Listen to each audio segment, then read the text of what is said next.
I know some of you watching this right now are probably overthinking about why you overthink. You're like, why do I think so much? See, you're doing it again.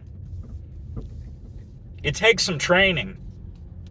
You literally have to tell yourself to shut the fuck up. I tell myself to shut the fuck up a lot.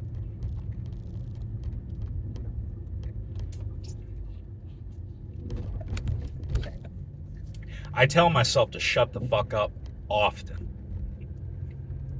Because I have to, or I'll go insane. I will lose my mind. My brain will just make up problems. I'll just be sitting there and thinking,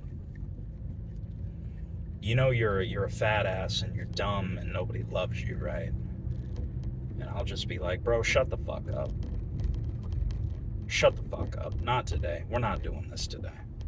Go away. It's literally what I have to do. The only thing you have control over is you.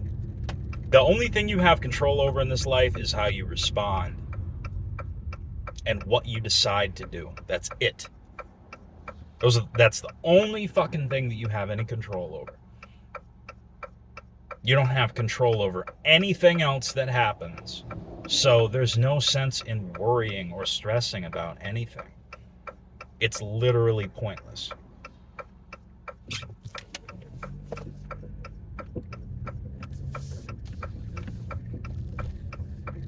It's literally pointless. It's absolutely meaningless. The only thing that stressing and worrying about things is ever going to do is make you feel worse about your situation. That's it. Jake Paul is a perfect example, right? Jake Paul is not very bright. He's not very intelligent. Now, he is most certainly good at getting people's attention. And he is he is kind of a smart businessman. Let's be honest. I wouldn't exactly put him up there with Shakespeare or Einstein or any of these guys, right? But you know what Jake Paul doesn't have? Overthinking syndrome. The difference between people who overthink and people who don't is that the people who don't overthink, if they get an idea, they do it. They just do it. They don't sit around and think about it all day.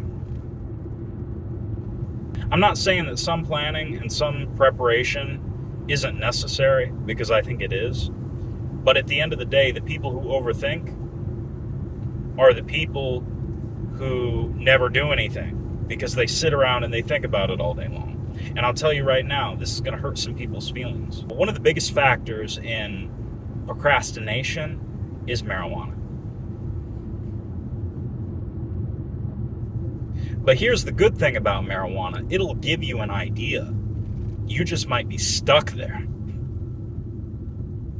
You just might be stuck in the idea forever. I'll never tell anybody not to smoke or not to drink or not to do anything. It's up to you, because it might give you the idea. You just got to capitalize on that shit, homie. You can't just sit there and think about the idea all day long. You'll be like me and you'll think yourself into a hole. That's what I've done my whole life. I've just now gotten out of the habit of doing it. You know?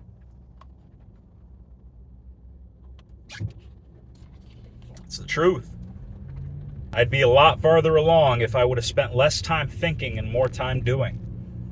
Now, granted, you live and learn through trial and error and experience. But I'm just saying.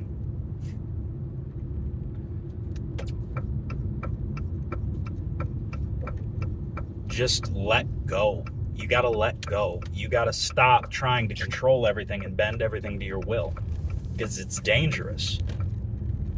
It will lead you to a life of misery if you just sit there and think about your problems all day and try to come up with the best solution and not move in an upward trajectory. you will sit there and think yourself into a dark hole. Now look, understand what I'm saying.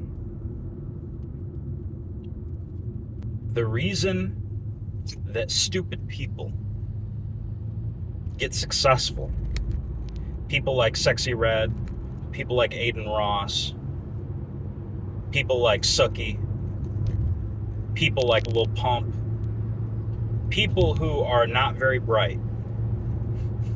The reason that people who are less intelligent accomplish more than people who are more intelligent is because they have three key components, right? Work ethic, self-belief, and patience. Those three things. Also, they don't sit around and think about what they're going to do all day long. Really listen to what I'm saying now. Really listen. They don't sit around and think about what they're going to do all day long. Because you know how us smart motherfuckers be. We'll be sitting there, bro, like, okay, maybe I should do this or set this up, or how should I go about doing this, or maybe I should do it this way, or I don't know, maybe it'd be better if I did it like this. And just fucking do something. See, you got to understand that you learn through trial and error. My problem is I'm a perfectionist, like a lot of other people. So smart people a lot of times will sit there and they will think about it all day long. But what you have to understand is that as a smart person, if you really truly apply the three things, the three components that I just mentioned, you become unlimited. You become unlimited. You can literally do whatever you want at that point. A smart person with those three components can literally do anything. Look at Albert Einstein. Look at what he was able to accomplish. Look at what Thomas Edison was able to accomplish. But the thing about those guys is that they knew, even though they were smart, that they didn't know everything. Because they had to try and fail over and over and over again. Nobody's getting this shit right on the first time. You have to fall. You have to fall. You have to. But the key is to get back up and try again and again and again and again and again. Overthinking stems from wanting to be perfect all the time. It stems from you wanting to control every situation. What you got to understand about life is that things never go according to plan. Nothing ever goes the way that you think it's going to go, bro. It never does. Not exactly. Not beat for beat. You got to understand that life is an obstacle course.